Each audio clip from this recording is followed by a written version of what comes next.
नमस्कार. आपल्या देशाचे वीर शहीद भगतसिंग, ज्यांनी भारत मातेच्या स्वातंत्र्यासाठी हसत हसत इंग्रजांचे अत्याचार सहन केले, बलिदान दिलं. आपल्या शहीद भगतसिंग यांची तुलना हमास सारख्या दहशतवादी संघटनेशी करताना काँग्रेसच्या इम्रात मसूद यांना लाज वाटली नाही का? खरं तर हे काँग्रेसच्या विकृत आणि देशविरोधी विचारसरणीचं जिवंत उदाहरण आहे. काँग्रेसचे खासदार इम्रात मसूद यांचं हे वक्तव्य केवळ शहीद भगतसिंगांचा अपमान नाही, तर भारतीय संविधानाच्या मूल्यांचा आणि राष्ट्रनायकांच्या बलिदानाचा देखील अपमान आहे.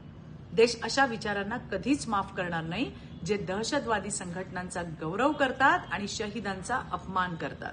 ते कोणत्याही परिस्थितीत देशभक्त असूच शकत नाही. या वक्तव्याचा आम्ही तीव्र निषेध करत आहोत. काँग्रेस पक्षाने या वक्तव्यावर तात्काळ माफी मागावी, अशी मागणीही या ठिकाणी करते. धन्यवाद. जय हिंद, जय महाराष्ट्र, जय भारत.